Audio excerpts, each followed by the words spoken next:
Assalamualaikum warahmatullahi wabarakatuh. Waalaikumsalam.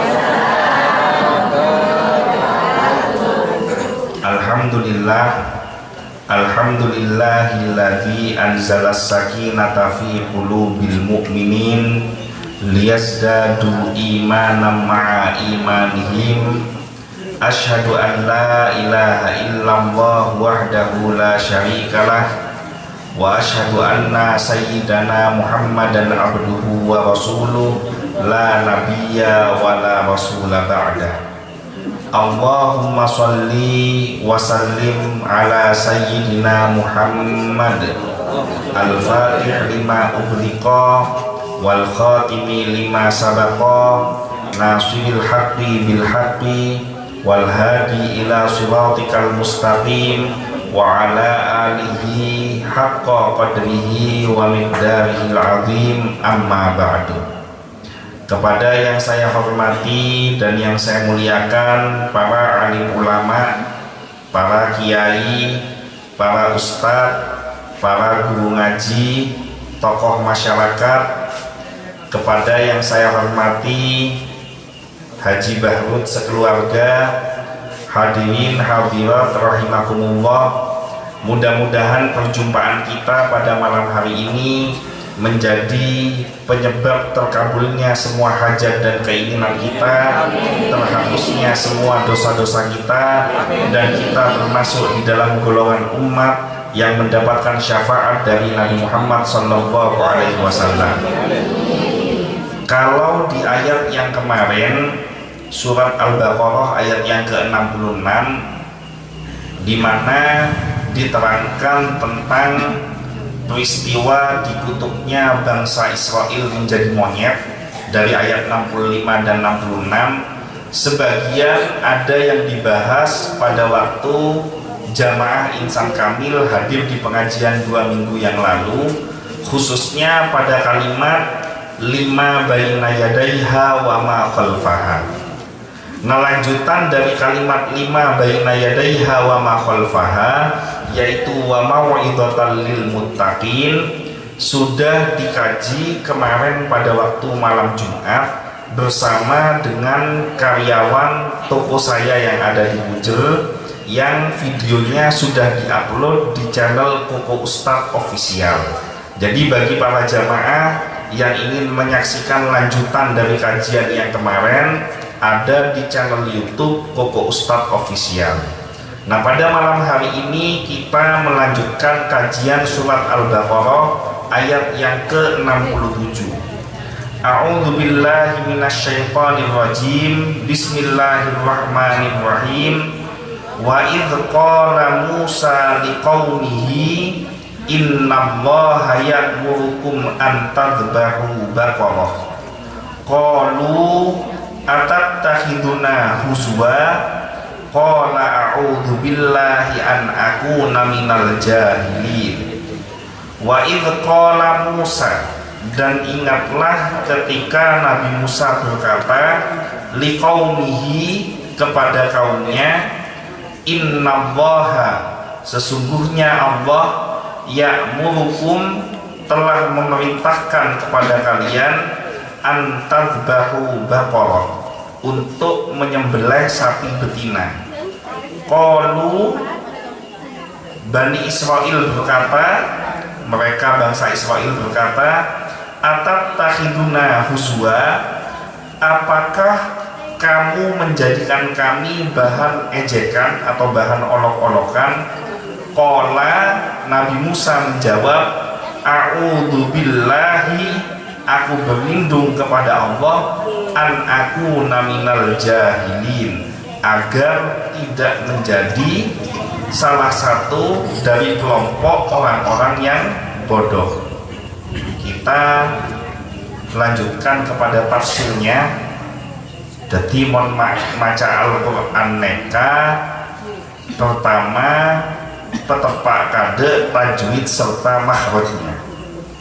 Karena ketika membaca Al-Quran tajwid dan makhrajnya tepat, walaupun tak ngerti artena, Al-Quran neka memberikan mukjizat yang sangat luar biasa kepada umat Islam, di mana walaupun tidak tahu artinya, tapi kalau istiqomah membaca, pertama endik masalah sompeka model napa, insya Allah apa jadi tenang barokana maca Al-Quran, meskipun tidak ngerti artinya. Yang kedua, orang yang senantiasa membaca Al-Quran, istiqomah setiap hari sesuai dengan kemampuannya masing-masing, mustahil rezekinya seret. Jadi orang yang istiqomah baca Al-Quran, rezekinya ini akan lebih lancar. Semakin istiqomah membaca Al-Quran, semakin lancar dan semakin barokah rizkinya. Saya ngomong telok barokah istiqomah baca Al-Quran, teka tak ngerti artena, bekal akan dianugerahi anak keturunan yang solih dan solihah. Mereka sudah jaminan. Kenapa? Karena ketika orang tua membaca Al-Quran setiap hari, anak cucu sering mendengarkan orang tuanya, mbahnya baca Al-Quran, barokah kebiasaan mendengarkan baca Al-Quran terekam di otaknya anak kecil ini, sehingga ketika dewasa dia menjadi orang yang cinta kepada Al-Quran. Namun pun cinta kepada Al-Quran, maka mon laki pasti jadi soleh, mon bini pasti jadi solehah. Nah, setelah bisa membaca Al-Quran lengkap tajwid beserta makhrajnya, kalau ingin montero Al-Quran mereka memberikan manfaat yang lebih besar kepada kita, mulai belajar untuk merenungkan arti dan maknanya. Jadi impian mereka maca Al-Quran, melek Quran terjemah. Setiap ayat saya baca, mereka terjemahannya baca kia. Tujuannya apa? Supaya dengan membaca makna dari Al-Quran tadi akan memberikan tambahan ilmu, wawasan dan pengetahuan. Orang mengerti artena Al-Quran, mereka endik masalah model napa bayi, muka Al-Quran teka ben seroben, insya Allah akan ketemu jawaban jalan keluar dari setiap permasalahan yang dihadapi, walaupun modalnya cuma Al-Quran terjemah. Nah, tapi kalau ingin mendalami lebih dalam lagi, ingin tumbuh rasa kecintaan yang semakin dalam terhadap Al-Quran, sehingga tumbuh keimanan kita terhadap Al-Quran sebagai kalamullah, maka lanjutkan dengan ngaji tafsirnya. Karena ngaji tafsir mereka tak pada sareng ngaji terjemahan Al-Quran. Mon ngaji terjemahan Al-Quran 20 ayat 15 menit marepon. Tapi kalau ngaji tafsirnya, satu ayat kadang dikaji berulang-ulang dalam waktu yang sangat panjang. Karena tidak hanya kalimat demi kalimat, kata demi kata yang ada di dalam Al-Quran, mereka menyimpan pelajaran, hikmah dan mukjizat yang sangat luar biasa yang bisa kita gunakan untuk bekal mengarungi kehidupan kita di dunia ini, yang harapannya puncaknya adalah kita meraih hadiah wafatnya husnul khatimah dan mendapatkan syafaat dari Al-Quran ketika kita wafat nanti. Jadi mereka boleh baca tafsirnya ki impian pesabar ngedingaki tafsir Al-Quran, karena tidak secepat membaca terjemah dari Al-Quran. Allah Subhanahu wa ta'ala berfirman melalui ayat ini, jadi seolah-olah Allah ini ingin menyampaikan kepada kita melalui ayat ini tentang peristiwa-peristiwa yang terjadi kepada bangsa Israel di masa yang telah lalu. Kurang lebihnya redaksinya seperti ini, mulai dalam kitab tafsir Ibnu Katsir. Ingatlah kalian, mereka berguna Allah, firman-Nya Allah. Ingatlah kalian hai kaum Bani Israel akan nikmatku yang telah kulimpahkan kepada kalian dalam hal yang menyangkut perkara yang berlainan dengan hukum alam bagi kalian. Tetapi bangsa Israel mereka mulai dari zaman Nabi Musa sampai kepada zaman sekarang ini telah mendapatkan kejadian dan informasi yang berulang-ulang tentang peristiwa yang disebut khariqul adah, sesuatu yang di luar dengan hukum alam. Jadi neka tak pada secara akal logika manusia neka mustahil untuk terjadi, tetapi Allah berulang-ulang menunjukkan kekuasaannya bahwa sesuatu yang tidak mungkin monpon ecapo innama amruhu idza arada syai'an ayyaqula lahu kun fayakun. Maka sesuatu yang tidak mungkin pasti akan menjadi mungkin. Dalam surat Al-Baqarah neka diceritakan kejadian khariqul adah yang pertama adalah peristiwa di mana Nabi Musa alaihissalam memimpin bangsa Israel yang pada waktu itu buruh etabeng salam Fir'aun dan bala tentaranya. Mereka berkak sampai terpojok di Laut Merah. Nah, ketika terpojok di depannya mereka berdetase, turun perintah Allah, tongkatnya Nabi Musa neka epokol lagi ke tasek. Akhirnya muncul satu kejadian yang namanya khariqul adah, sesuatu yang tidak pernah terjadi dan tidak mungkin terjadi secara hukum alam, tapi dengan kekuasaan Allah yang namanya laut senamana tasek neka terbelah membentuk jalan, sehingga bangsa Israel yang dipimpin oleh Nabi Musa dan Nabi Harun mereka bisa selamat dari kejaran Fir'aun. Fir'aun beserta bala tentaranya mereka tenggelam mati di dalam Laut Merah. Mereka kejadian yang namanya khariqul adah, sesuatu yang bertentangan dengan hukum alam, karena secara logika mustahil empian montro ngetes nyambi tongket makan ke sungai. Coba pokok lagi melempian umpama sungai neka terbelah menjadi dua, itu pertanda empian di mukjizat tawassulnya Nabi Musa. Nah, neka khariqul adah, sesuatu yang tidak mungkin terjadi. Kemudian terjadi lagi beberapa kejadian yang namanya khariqul adah.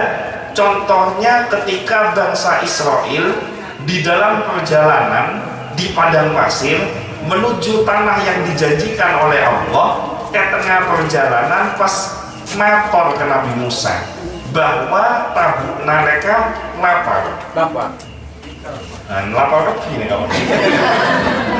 Mabak lapar langsung santai. Nah, bangsa Israel mereka termasuk orang semanja, kaum semanja, lapar. Benih nyare deeran enggak hadran enggak kan nyare kan. Bangsa Israel mereka tanda nyare. Jadi maunya bangsa Israel ini lapar, makanannya dihadapkan di depan matanya. Tapi Allah mengabulkan apa yang diminta oleh bangsa Israel. Terjadi lagi yang namanya khariqul adah, kejadian di luar hukum alam, bertentangan dengan hukum alam yang normal. Maka diterangkan di dalam Al-Quran, saben bangsa Israel mereka lapar, toron deeran dua macam, yang namanya manna dan salwa. Ini khariqul adah. Empian tak kira mulai dari lahir sampai mati, ada nggak kelangit pas adua, ya Allah abdina lapar, pas yang lagi jajan mereka tak mungkin.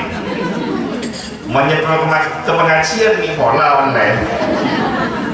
Kayak mau ada nggak ke langit mustahil bisa online. Tapi ini terjadi kepada bangsa Israel. Terjadi lagi pada bangsa Israel kejadian yang khariqul adah, di luar akal manusia, bertentangan dengan hukum alam, di mana ketika bangsa Israel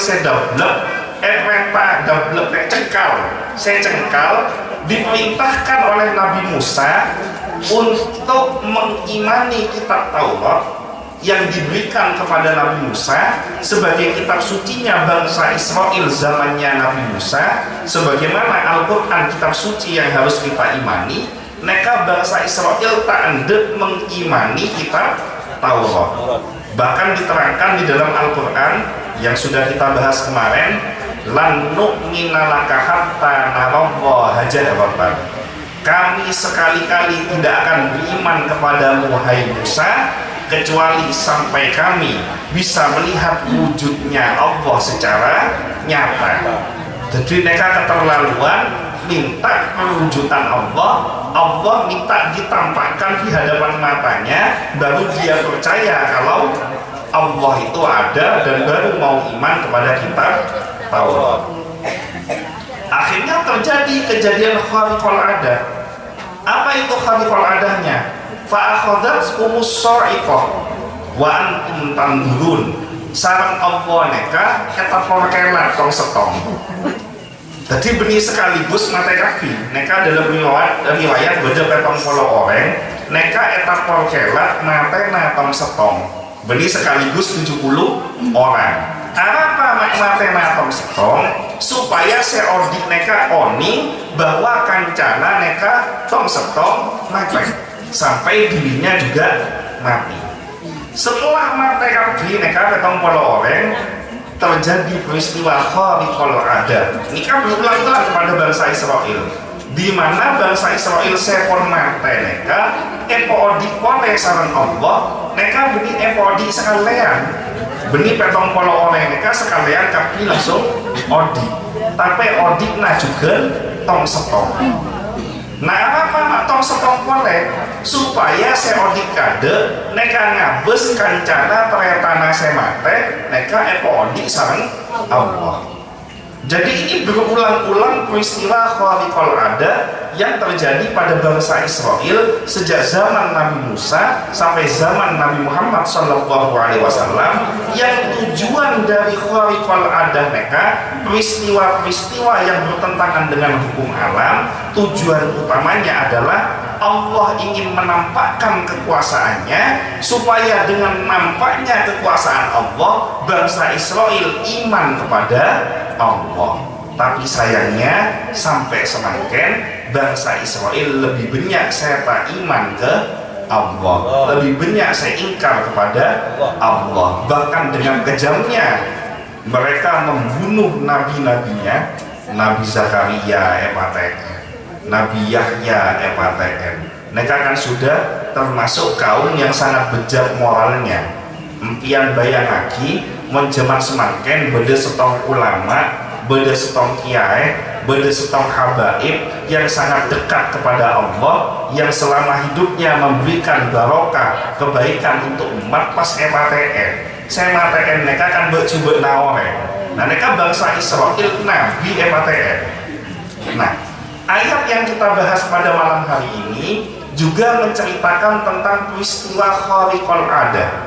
Jadi Allah mereka ingin menceritakan lagi kepada kita peristiwa yang bertentangan dengan hukum alam, di mana kalau di ayat yang kemarin kita mendapatkan cerita peristiwa yang bertentangan dengan hukum alam, di mana bangsa Israel akibat tidak mau beribadah pada hari Sabtu, pakun ngalak cukok ketasek, akhirnya asal menongsa eobe jadi motek. Nah semakin mereka ada peristiwa khariqul adah lagi yang harapannya kita setelah belajar ayat mereka tidak mencontoh apa yang dilakukan oleh bangsa Israel. Nah apa peristiwa khariqul adahnya? Peristiwa khariqul adah mereka berkaitan dengan kata Baqarah. Baqarah mereka artinya sapi betina, sampai bini. Jadi surat Al-Baqarah, apa ma'ibwi'nya Al-Baqarah, mereka kata Baqarah diambil dari ayat ini, ayat ke-67 berkaitan dengan sampai bini. Jadi empian makanya mereka pernah ngaji, empian tak ngaji, empian bisa salah paham. Deki endi anak lake terong ngalak nama Al-Quran, ngalak segepan anak ewi nama Muhammad Al-Baqarah. Tak tahu nah Baqarahnya ke artena sampai bini, anak ewi nama sampai. Nah ada apa dengan sampai bini neka? Jadi seekor sapi betina ini diperintahkan untuk disembelih karena akan memberikan keterangan mengenai si pembunuh melalui sapi betina tersebut. Jadi pada orang senate tidak diketahui siapa yang membunuhnya, dan sapi betina ini adalah wasilah supaya si tukang mate neka bisa ketemu, wasilah dari sampai bini neka. Ceritanya bagaimana nanti akan diceritakan secara lengkap. Nah, setelah sampai betina neka sampai bini neka beli, terjadi satu peristiwa khariqul ada di mana ekala salah satu bagian dari tubuhnya sampai neka pokok lagi ke semate neka langsung odi atas izin Allah. Jadi bukan hanya Nabi Isa yang diberikan mukjizat bisa menghidupkan orang yang sudah mati, tapi terjadi peristiwa beberapa kali sebelum Nabi Isa di mana para Nabi Allah juga pernah dalam sejarah menghidupkan orang yang sudah mati, termasuk peristiwanya Nabi Musa. Pokok lagi ke semate dengan anggota badannya sampai neka odi. Setelah semate neka odi memberikan kesaksian bahwa siapa yang membunuh dirinya ini disampaikan Arya semate nengkok. Nah, setelah ditunjuk orang yang membunuh mate boleh orang mereka. Jadi dihidupkan oleh Allah melalui wasilah sapi betina ini, tujuannya adalah untuk mengetahui siapa pembunuhnya. Apa pelajaran dari kisah ini? Kadang-kadang secara akal logika manusia seringkali terjadi satu perintah yang diperintahkan oleh orang yang alim, secara akal kita tak nyapok, tak masuk akal.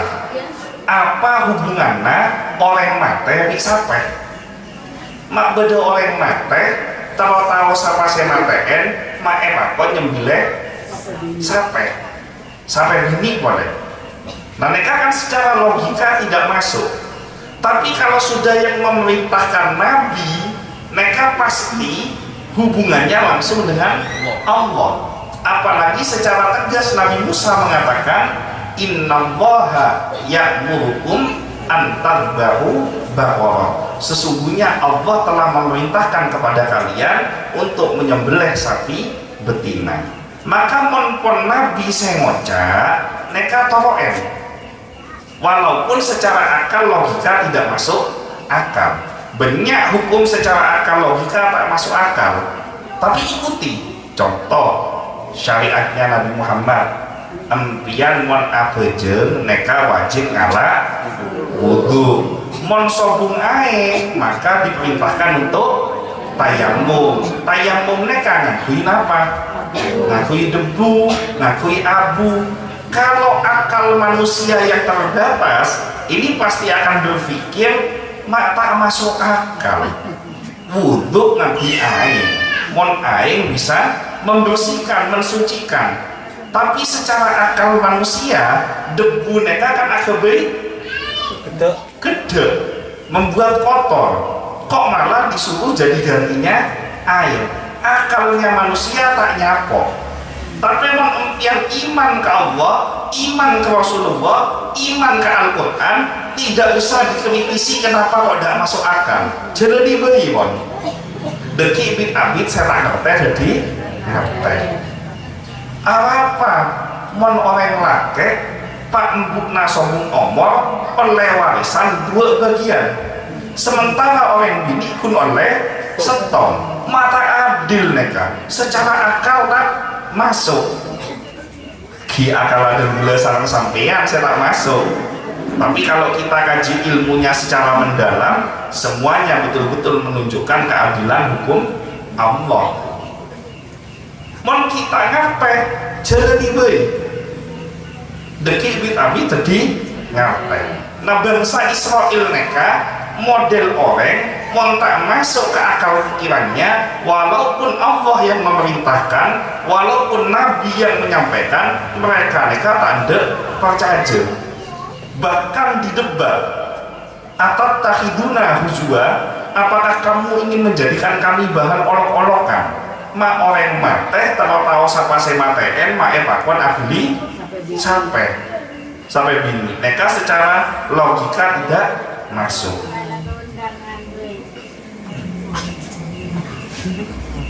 Nah, dalam riwayat selanjutnya ada riwayat dari Ibnu Abu Hatim meriwayatkan telah menceritakan kepada kami Al-Hasan Ibnu Muhammad Ibnu Sabah, telah menceritakan kepada kami Yazid Ibnu Harun, telah menceritakan kepada kami Hisham Ibnu Hasan dari Muhammad Ibnu Sirin dari Ubaidah As-Salmani yang menceritakan hadis berikut. Boleh langsung baca Indonesiana.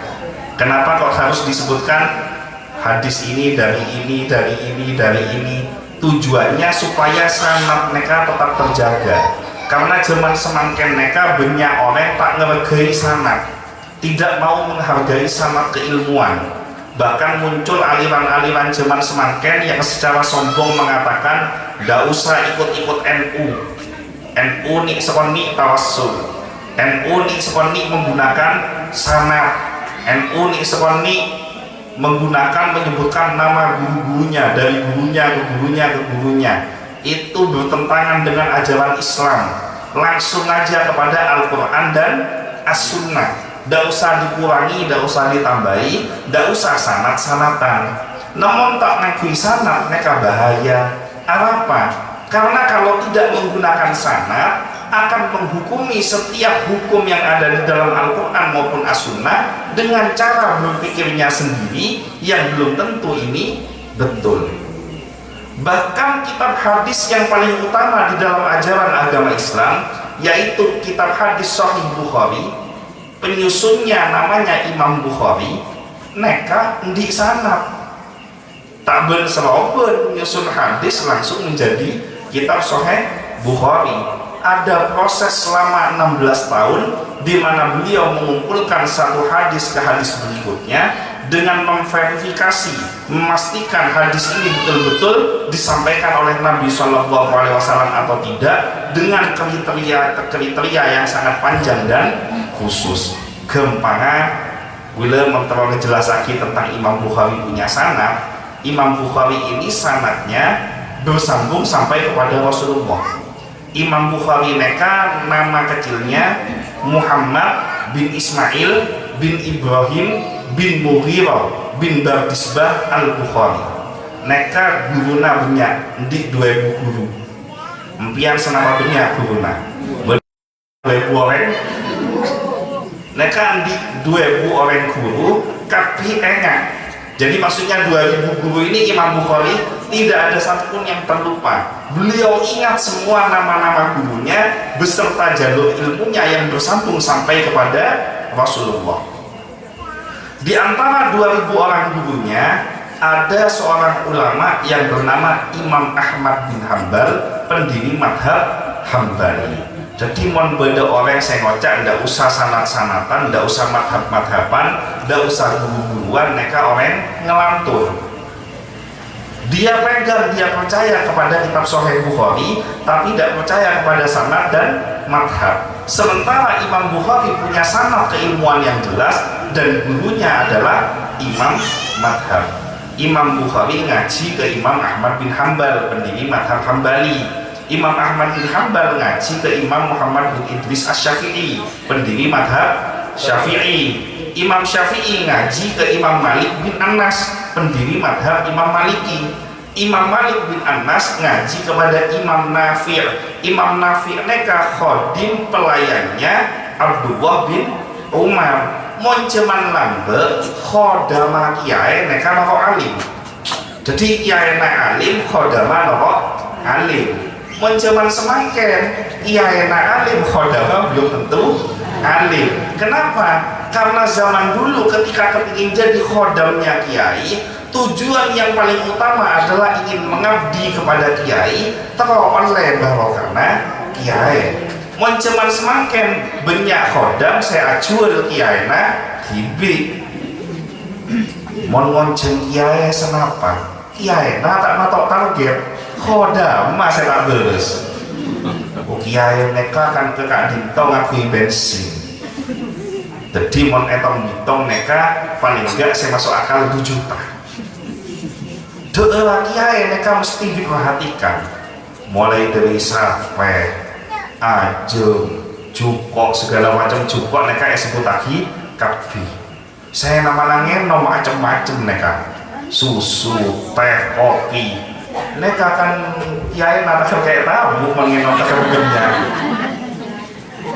Khodamnya dijual kiainya. Ternyata setelah kiai narabu, saya doa sekoni, saya enom sekoni. Nah mereka kiai mereka sebenarnya, mereka doa sareng khodama oleh barokana kiai barokah budukan. Nah Imam Nafi mereka khodamnya Abdullah bin Umar betul-betul ingin mendapatkan barokah, sehingga ketika Abdullah bin Umar wafat, Imam Nafi mereka jadi ulama, termasuk Imam Malik bin Anas atau Imam Maliki ngaji ke Imam Nafi. Nah Imam Nafi mereka ngaji ke Abdullah bin Umar, Abdullah bin Umar ngaji ke Nabi Muhammad Sallallahu Alaihi Wasallam. Jadi dari Imam Bukhari sanad keilmuannya jelas. Nah apa ulama senang ngaji tafsir Ibnu Katsir? Karena setiap hadis yang disampaikan mereka disebutkan sanad hadis ini dari kalimat, dari imam ini, diriwayatkan dari imam ini, dari imam ini, sehingga apa yang disampaikan di dalam Al-Quran mereka berasal dari hadis yang minimal predikatnya hadis yang hasan, bukan hadis yang dhaif. Dan kalaupun ada hadis yang dhaif di dalam kitab tafsir Ibnu Katsir, mereka disampaikan bahwa hadis ini derajatnya dhaif. Nah sekarang kita ceritakan kisahnya. Arafa maepakon abni sampai bini kikelar biar soalnya konsol suara nah tidak kayaknya loh. Ada seorang lelaki dari kalangan kaum Bani Israel yang mandul, oning ke mandul ya, bederek laki dari kalangan bangsa Israel mereka tadi keturunan mandul, tadi anak, tidak mempunyai anak, sedangkan dia mempunyai harta benda yang banyak. Jadi reng laki mandul tadi keturunan sogi tak kaprah, hartanya ini banyaknya luar biasa. Nah karena tak di anak, maka sobung yang mewariskan hartanya kecuali keponakannya. Jadi orang yang mewarisinya hanyalah anak lelaki dari saudara laki-lakinya, penakanan. Menjadi nasoki tak kaprah, endi penakan laki melara tak kaprah. Jadi menjadi nasoki penakanan melara. Nah harta sesoki mereka, harta nama jadi sesoki tak kaprah mereka, pewaris satu-satunya adalah penakana melara. Nah pada suatu malam penakan mereka tak kelar, ada pek menjadi tak temate melarat tak temate menjadi nasi soki tak temate. Jadi harta ini tidak segera turun kepada keponakannya. Akhirnya penakan mereka merencanakan pembunuhan. Jadi si penakan mereka maten menjadi jadi para menjadi setan di anak ngestete kan mosoki. Pada suatu malam penakan mereka membunuhnya. Jadi EPTN menjadi mereka, kemudian mayatnya mereka, jenazah mereka bedain apa ditempati menggunakan karung. Jadi bedain ngakui karung. Nah setelah bedain ngakui karung, kon lemalem sampai kampung sebelah. Mereka desa Pucang Anom, Marena desa Pucang Anom di sana Pak.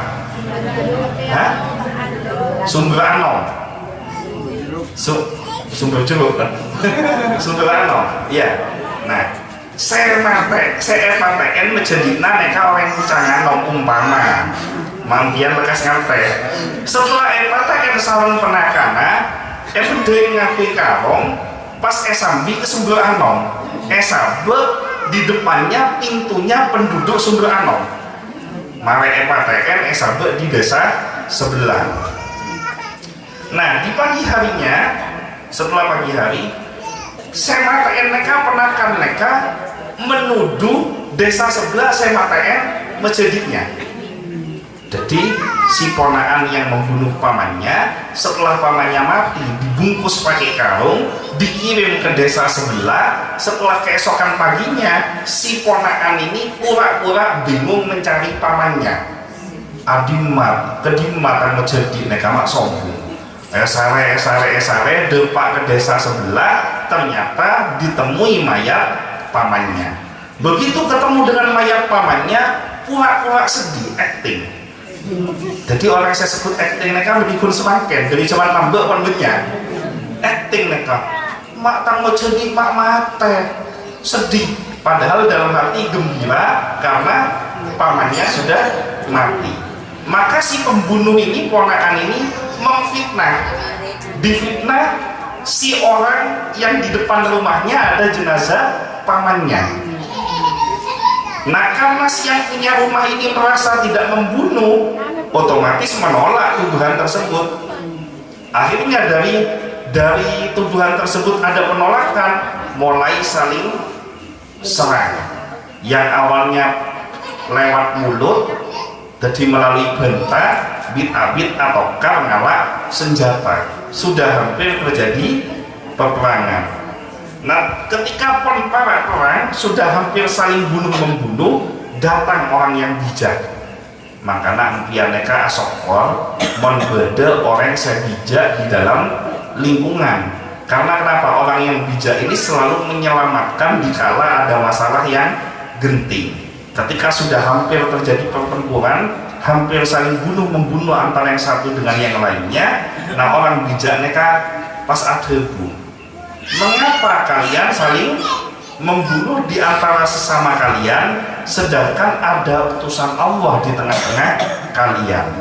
Apa beun mak saling mateen setong bi setongah satu sama lainnya, sementara di tengah-tengah kalian ada seorang Nabi Allah, yaitu Nabi siapa? Nabi Musa. Karena peristiwa ini terjadi pada zaman Nabi Musa. Setelah dengar ucapan ini, akhirnya bangsa Israel yang akan berperang ini ingat dengan Nabi Musa. Mereka berbondong-bondong hadir ke delema Nabi Musa.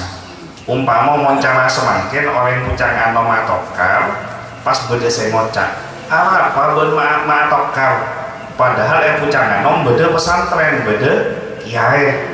Akhirnya masyarakat pucang anom saya atokar di sumber anom neka arangsa mengangkat ke delema Kiai Subhan, kurang lebih senekawan.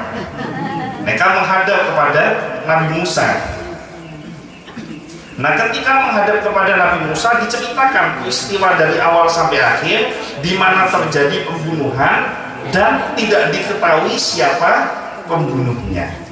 Maka ketika Nabi Musa alaihissalam mendapatkan cerita tersebut, beliau mohon petunjuk kepada Allah.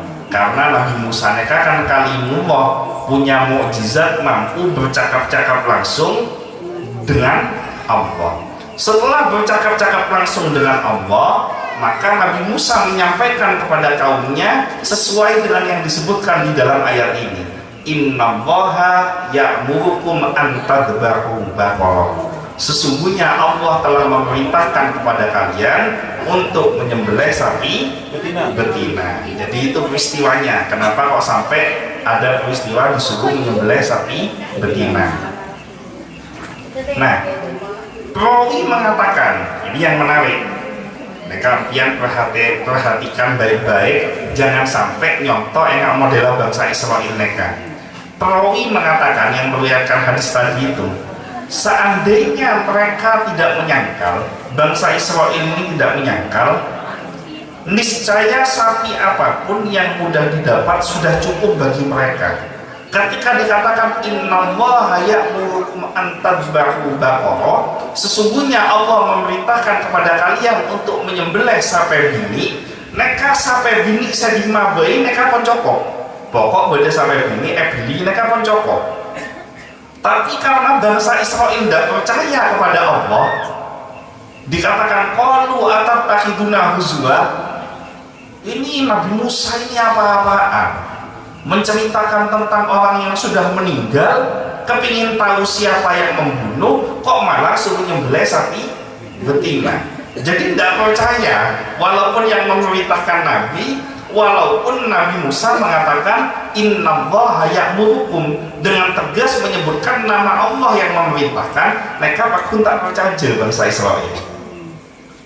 Nah, setelah tak percaya, qalu atattakhiduna huzwa, diulangi lagi oleh Nabi Musa, a'udzubillahi an akuna minal jahilin, aku berlindung kepada Allah. Kalimat Allah diulangi lagi oleh Nabi Musa, maksudnya supaya bangsa Israel langsung percaya dengan apa yang diperintahkan oleh Allah. Tapi sayangnya bangsa Israel pun tak percaya. Ya sudah Musa, kalau memang harus nyembelih sapi betina itu terlalu umum, sapi betina yang diminta itu terlalu umum, tolong kasih tahu kepada saya, nanti di ayat selanjutnya ada penjelasannya, tolong kasih tahu kepada saya sampai naneka bernana napa esoro nyare sampai bini nyare sarah sampai bini saya dimabai oleh bini, neka mempersulit dirinya sendiri, nyare warna bernana napa. Nah, yang dijawab warnanya adalah kuning, safra'u launuha, dan kuningnya kuning yang tidak biasa, yaitu tasurrun nadirin. Siapapun orang yang melihat warna kuning yang ada di kulit sapi tersebut, hatinya akan senang gembira. Jadi umpama empian ngabes beda saya tak seneng, berarti beri neka sapena. Pokoknya kodu kabi seneng buru sapena neka. Apakah sudah cukup dengan syarat itu? Enggak, masih nanya lagi. Ini sapinya umurnya umur berapa? Nyari yang tua atau yang muda? Setelah diberikan kriterianya, apanya boleh bangsa Israel neka? Ini sapinya yang dipakai untuk bajak sawah atau yang hanya dipelihara di kandang? Nah, karena pertanyaan-pertanyaan sebenarnya neka, asal perintah neka gempang jadi melarat, jadi repot. Nah, apa kesimpulannya? Kesimpulannya, empian kalau sudah diperintahkan dengan nabinya Allah menjelang semakin karena nabi ponsobung, maka beda pewarisnya para nabi, yaitu ulama. Ketika diperintahkan oleh ulama yang memegang teguh hukum-hukum Allah, memegang teguh syariat Allah, hatinya betul-betul bersih, diperintahkan oleh ulama tersebut, tidak usah banyak tanya, karena semakin tanya semakin ruwet, langsung dijalankan saja. Insya Allah setiap yang dilakukan akan mendapatkan hikmah, akan mendapatkan kebaikan dari perintahnya orang alim tersebut. Arapa makai asat mereka makalamat, karena bertomon duk Kiai Khalil Bangkalan, perintah aki sarung Kiai Khalil, pakon nyambi tongkat pertama kali perintahnya, kemudian yang kedua pakon nyambi tasbih ke Kiai Hasyim Asy'ari. Tasbih neka beto Kiai As'ad mangkata, sarung Kiai Khalil neka kalau ngaki. Jadi Kiai As'ad neka nontu, tasbih neka kalau ngaki. Karena saya kalau ngaki guruna tak bengaleh, kalau buka, ketika pun pada era-era, mulai dari Bengkalan mangkat ke Tebu Ireng Jombang. Jaya bayang ngaki zaman semangken pada jembatan Suramadu. Menambut mereka melarat kejadian tahun 1920-an.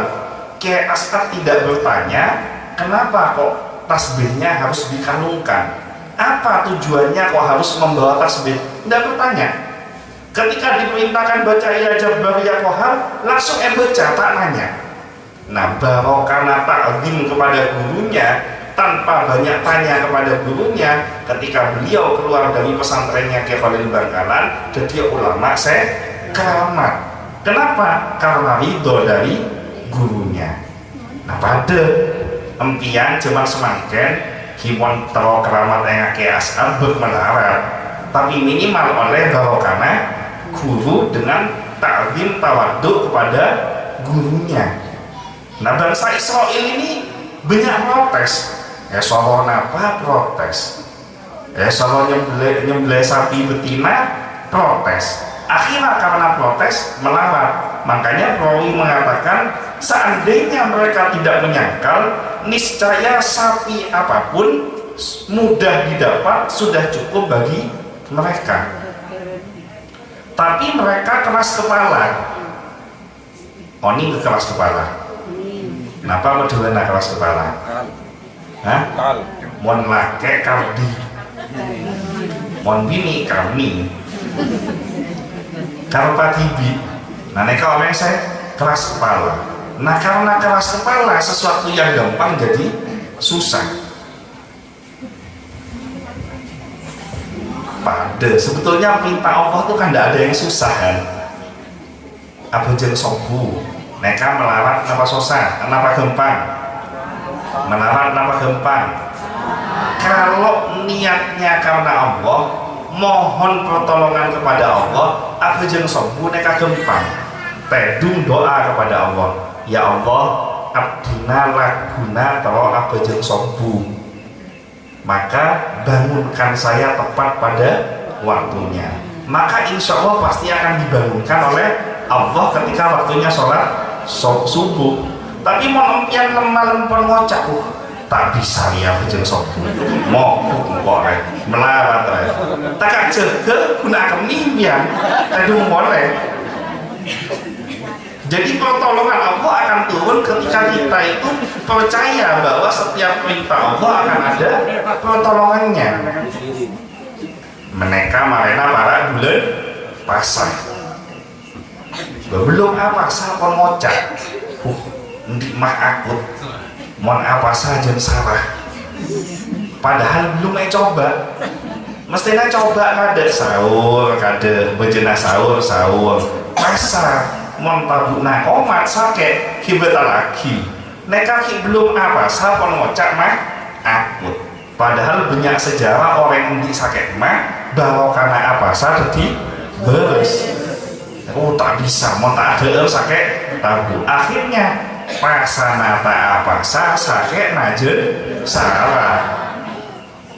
Mohon kepada Allah, ya Allah neka pon bejena apa diwajibkan untuk puasa, beri sehat abdina ya Allah supaya bisa melaksanakan ibadah puasa. Insya Allah diberikan kemudahan oleh Allah. Nah, bangsa Israel kan tidak suruh nyembelih sapi betina, bukan minta kemudahan kepada Allah, malah protes. Ini sapinya model apa? Kalau salah nanti gimana? Karena banyak protes akhirnya jadi repot hidup karena akibat keras kepala. Nah, setelah mereka mendapatkan sapi betina yang diperintahkan agar mereka menyembelihnya, ternyata sapi betina itu adalah milik seorang lelaki yang tidak punya sapi lain kecuali satu-satunya yang mereka harapkan itu. Jadi setelah dengan kriteria yang begitu panjang, sapena bernana koneng tasuruha yang memandang membuat hatinya gembira, tasurun nadirin. Pokok siapa saya ngabus mesti Athena seneng. Mon bodoh saya tak seneng berarti Sapena kelero. Jadi wajibnya siapa yang memandang harus gembira. Neka esare pon repot. Dimana mau sampai saya turun lagi. Pokok ngabus langsung lebur. Umurnya tidak terlalu tua, tidak terlalu muda. Tidak pernah digunakan untuk membajak sawah. Dicari kemana-mana, tidak nemu-nemu. Akhirnya nemu beda setong orang laki neka endi sampai neka adalah satu-satunya pengharapan dia, satu-satunya harta sekandi dunia sekandi neka pun sampai hasil warisan dari orang tuanya. Nah, sapi ini yang diminta oleh bangsa Israel sesuai kriteria yang diberikan oleh Allah akibat keras kepalanya bangsa Israel. Nah, akhirnya si pemilik sapi neka berkata, Sendi sampai neka ngocak. Kenapa perkataan sapi ini? Demi Allah, sebagai tukarannya, aku tidak mau kurang dari sejumlah emas yang memenuhi kulitnya. Jadi Sendi sampai neka, endek mon sapena eka lak sarung bangsa Israel, syaratnya harus bejer, nilainya adalah emas, neka tempel lagi ke kulitnya sapinya, mulai dari cetak sampai sokok, sampai ke buntokna sapena, sampai penuh posak kulitnya sapinya tidak kelihatan. Nah maka itu baru mau dijual. Empian bayang lagi, beda sendi kalong, beda sendi selok, imitasi apa asli? Saya asli, selok asli, kalong asli. Neka epel pelagi ke koleta sape, ke kolea sape, neka susun sampai kulitnya sapi tidak kelihatan. Kira-kira berapa banyak emasnya neka? Berapa kilo emasnya nutupin neka? Ini harga emas berapa ratus juta? Jangan-jangan harganya miliaran. Padahal emas satu ekor paling 20-30 juta, itu pun yang kualitasnya bagus. Sapi satu ekor 20-30 juta, itu pun yang kualitasnya bagus. Tapi si orang ini tidak mau jual sapinya kecuali seharga emas yang memenuhi kulitnya. Keberatan bangsa Israel. Tapi karena tidak ada pilihan lain, mau tidak mau akhirnya sapinya ini dibeli. Nah pelajarannya sekali lagi, jangan suka protes atau menentang hukum-hukum Allah yang keluar dari lisannya para ulama, karena ulama ini adalah pewarisnya para nabi. Zaman semangkin mereka muncul dua fenomena yang mengerikan. Fenomena yang pertama, ada kelompok-kelompok yang secara masif, secara istiqomah ingin menghilangkan kepercayaan masyarakat kepada ulama. Jadi ulama neka itu coba kemudian dipecah belah antara yang satu dengan yang lainnya. Pada NU-na ataukah, pada Muhammadiyahnya ataukah, gurunya sama bisa ataukah, kadang Pak Ibu na pada ataukah, dipecah belah. Sementara di lain sisi ulamanya sendiri, oknum ulama tidak bisa menjaga marwahnya sebagai seorang ulama, tidak bisa menjaga kehormatannya sebagai seorang ulama. Ulamanya ini keilmuannya, kemuliaannya mau ditukar dengan urusan-urusan duniawi, mau dijadikan alat kepentingan-kepentingan golongan tertentu, mau dijadikan alat kepentingan-kepentingan politik tertentu. Akhirnya masyarakat tidak percaya kepada ulama, sementara ulama sudah bisa dibeli dengan kepentingan-kepentingan urusan duniawi. Maka gembiralah kita semuanya yang masih ditakdirkan oleh Allah punya guru yang hatinya betul-betul bersih, hatinya benar-benar tulus, hatinya benar-benar ikhlas kepada Allah. Jangan sampai jauh dari ulama yang model seperti ini. Insya Allah walaupun kita bodoh, walaupun kita tidak mengerti tentang ilmu agama, mendekat kepada ulama-ulama yang baik, ulama-ulama yang benar akan terus membimbing kita untuk selamat baik di dunia maupun di akhirat. Saya teruskan dulu sampai di bagian hadis yang berkaitan dengan sapi betina yang dimiliki oleh satu-satunya orang ini. Nah nanti insya Allah kita lanjutkan di kajian yang berikutnya. Nah maka mereka terpaksa mengambil sapi betina dengan memberikan tukaran berupa emas penuh kulitnya. Jadi sapi betina neka, sapi neka dengan sangat terpaksa akhirnya dibeli seharga emas yang memenuhi kulit sapi tersebut. Setelah sapi neka dibeli, akhirnya disembelih. Setelah sapi ini disembelih, diperintahkan oleh Nabi Musa atas perintah Allah melalui Nabi Musa untuk memukulkan sebagian dari anggota badannya ke tubuh mayat yang dimaksudkan. Jadi ada yang mengatakan kakinya, ada yang mengatakan tulangnya, ada yang mengatakan dagingnya. Jadi ada perbedaan antar perawi, tapi intinya sapi yang disembelih ini sebagian anggota tubuhnya dipukulkan kepada si menjadi sesoki neka, sesoku omor. Setelah dipukulkan, terjadi peristiwa khariqul ada yang bertentangan dengan hukum alam yang semestinya menjadi semate neka odi oleh. Nah setelah hidup akhirnya mayat ini ditanya, semate neka tanya, siapa semate embut yang membunuh kamu itu siapa?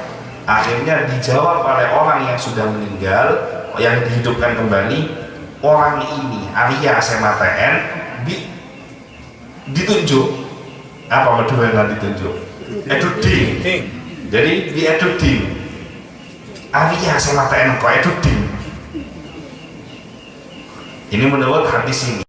Nah setelah aduding orang Sematen maka si menjadi mereka mate polek. Jadi hidup hanya untuk memberitahu siapa yang membunuhnya. Umpama zaman semakin berilmu model seneka, polisi tak pernah ini mengungkap kasus pembunuhan. Setiap beda kasus pembunuhan kan perlu kan polisi ini kan, karena tadi ilmunya Nabi Musa. Nah akibatnya apa? Setelah diketahui siapa pembunuhnya, si pembunuh tersebut tidak diberi sedikit harta pun dari peninggalan si mayat, karena syariat Nabi Musa ketika si pembunuh, si ahli waris membunuh orang yang punya harta yang akan diwarisi hartanya, maka si pembunuh ini tidak berhak untuk mendapatkan warisan dari orang yang dia bunuh. Ini syariatnya Nabi Musa.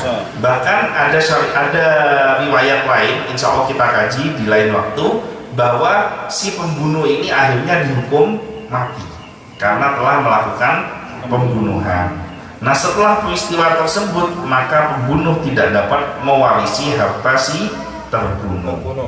Mudah-mudahan kita semuanya dijauhkan dari sifatnya bangsa Israel yang terutama yang suka berburuk sangka kepada Allah, meremehkan hukum Allah, meremehkan ulama, meremehkan para nabi dan rasul. Dan mudah-mudahan kita semua juga dijauhkan dari sifat serakah sebagaimana serakahnya si keponakan yang membunuh pamannya karena urusan harta benda, karena urusan duniawi semata, akhirnya gelap matanya melakukan tindakan-tindakan di luar hukum yang telah ditetapkan. Dan mudah-mudahan kita semuanya menjadi umat yang senantiasa istiqomah menjaga ketaatan kita kepada Allah, istiqomah untuk menjaga kesabaran kita dalam rangka menghadapi berbagai ujian hidup, dan mudah-mudahan kita semua wafat dalam keadaan husnul khotimah.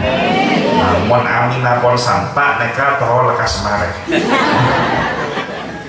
Kita lanjutkan dengan sholawat Nabi Muhammad SAW. Mudah-mudahan dengan barokah sholawat yang dibaca kita akan mendapatkan syafaat dari Nabi SAW. Shallu ala Nabi Muhammad. Bismillahirrahmanirrahim. Hamdan yuafi ni'mahu wa yukafi mazidah. Ya Rabbana lakal hamdu kama yanbaghi li jalali wajhikal karim wa 'azimi sultanik. Allahumma shalli ala sayyidina Muhammadin salatan tunjina biha min jami'il ahwal wal afat wa taqdilana biha jami'al hajat wa tutahhiruna biha min jami'is sayyi'at wa tarfa'una biha indaka 'ala darajat wa tuballighuna biha aqsal ghayat min jami'il khairat fil hayati wa ba'dal mamat. Rabbi firli wa liwalidayya warhamhuma kama rabbayani shaghira. Rabbana hab lana min azwajina wa dhurriyyatina qurrata a'yun waj'alna lil muttaqina imama. Rabbi ij'alni muqimas sholati wa min dhurriyyati rabbana wa taqabbal du'a. Allahumma jammilna bil afiyati was salamah wa haqqiqna bit taqwa wal istiqamah wa a'idna min mujibatin nadamah innaka sami'ud du'a. Ya Allah, terimalah segala taubat dan kesalahan kami ya Allah. Ampunilah segala kesalahan kami ya Allah. Jadikanlah majelis yang mulia ini menjadi ajang penghapusan semua dosa-dosa kami ya Allah. Kabulkanlah semua hajat dan keinginan kami. Berikanlah kami semua yang kami minta selama itu masih berada di jalan-Mu ya Allah. Ya Allah, di antara kami yang hadir pada malam hari ini ada yang Kau uji dengan sakit ya Allah, baik dirinya maupun keluarganya. Melalui majelis-Mu yang mulia ini, angkat sakit kami semua ya Allah. Berikanlah kepada kami rezeki yang barokah, jauhkanlah kami dari rezeki yang haram, jauhkanlah kami dari riba, lunaskanlah hutang-hutang kami, berikanlah jalan keluar dari setiap kesulitan yang kami hadapi ya Allah. Ya Allah, berikanlah kepada kami anak yang keturunan yang sholih dan sholihah, berikanlah kami anak dan keturunan yang bisa mengantarkan kami menuju surga-Mu ya Allah. Ya Allah, sesungguhnya kami sadar bahwa waktu yang kami lalui pada hakikatnya mendekatkan diri kami kepada jadwal kematian kami.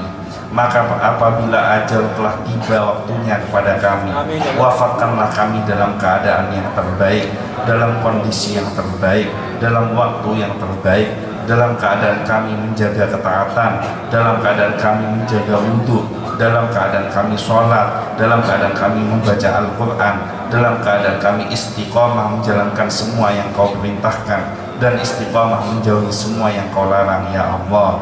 Ya Allah, ampunilah semua kesalahan-kesalahan yang pernah kami lakukan di masa lalu, baik yang sengaja maupun yang tidak disengaja, baik yang besar maupun yang kecil.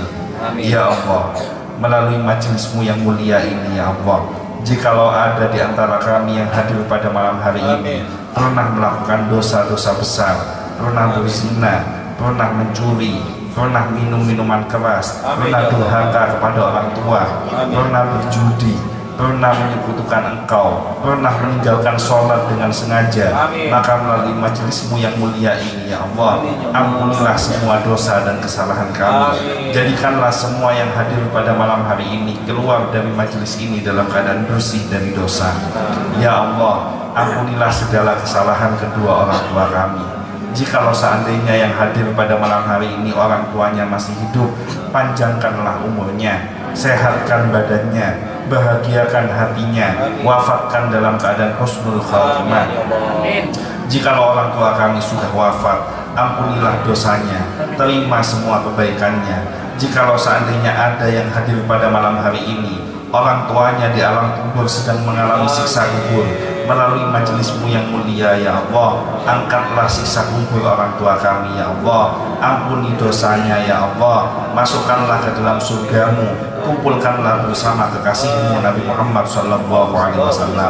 Ya Allah, jikalau seandainya ada yang hadir pada malam hari ini diuji dengan pasangan yang hatinya keras, jauh dari hidayah, malas mengerjakan sholat, malas untuk ibadah kepadamu, durhaka kepada suami, maka melalui majelis-Mu yang mulia ini ya Allah, berikanlah hidayah kepada pasangan hidup kami, berikanlah hidayah kepada pasangan hidup kami, lembutkanlah hati mereka dan tambahkan hati kami menghadapi pasangan kami ya Allah. Ya Allah, jikalau seandainya ada yang hadir pada malam hari ini diuji dengan anak-anak yang durhaka, melalui majelis-Mu yang mulia ini ya Allah, berikanlah hidayah kepada anak-anak kami, supaya anak kami menjadi anak yang berbakti, menjadi anak yang taat, menjadi anak yang bisa berbakti dan membahagiakan kedua orang tuanya. Kami memohon hanya kepadamu, kami yakin bahwa setiap doa yang kami panjatkan pasti akan Engkau kabulkan. Maka jangan Kau kecewakan setiap permohonan yang kami panjatkan pada malam hari ini ya Allah. Rabbana hab lana min azwajina wa dhurriyyatina qurrata a'yun waj'alna lil muttaqina imama. Rabbi habli minas sholihin, Rabbi fanfa'na bi barakatihim, wahdina husna bi hurmatihim, wa amitsna fi tariqatihim, wa mu'afatin minal fitani. Rabbana atina fid dunya hasanah wa fil akhirati hasanah wa qina adzabannar. Subhana rabbika rabbil izzati amma yasifun wa salamun alal mursalin walhamdulillahi rabbil alamin. Al-Fatihah. Bismillahirrahmanirrahim. Alhamdulillahirabbil alamin. Arrahmanirrahim. Maliki yaumiddin. Iyyaka na'budu wa iyyaka nasta'in. Ihdinas siratal ladzina an'amta 'alaihim. Untuk pengajian 2 minggu yang akan datang, tempatnya akan diinformasikan di grup Insan Kamil. Saya ucapkan terima kasih yang sebesar-besarnya pertama kepada Bapak Haji Barud sekeluarga yang telah bersedia untuk menjadi tuan rumah di dalam majelis zikir Insan Kamil pada malam hari ini. Mudah-mudahan semua sedekah dari beliau diganti oleh Allah dengan rezeki yang lebih baik, rezeki yang barokah, anak keturunannya semuanya diselamatkan oleh Allah. Yang kedua, saya ucapkan terima kasih kepada Jamiah Hadra. Mudah-mudahan pergi sampai di sini selamat, nanti pulang juga selamat. Dan sholawat yang dipanjatkan menjadi wasilah agar dicintai oleh Nabi Muhammad SAW. Selanjutnya untuk kepada seluruh jamaah yang hadir pada malam hari ini, saya ucapkan terima kasih juga. Mudah-mudahan semua yang hadir bisa senantiasa istiqomah menghadiri majelis-majelis ilmu, menghadiri majelis zikir, dan mudah-mudahan sebagaimana kita dikumpulkan di dunia ini pada malam hari ini, Allah mengumpulkan kita kelak di surganya Allah Subhanahu wa taala. Sekian, kurang lebihnya mohon maaf. Wallahul muwaffiq ila aqwamit thoriq, wabillahi taufiq wal hidayah. Wassalamualaikum warahmatullahi wabarakatuh. Waalaikumsalam.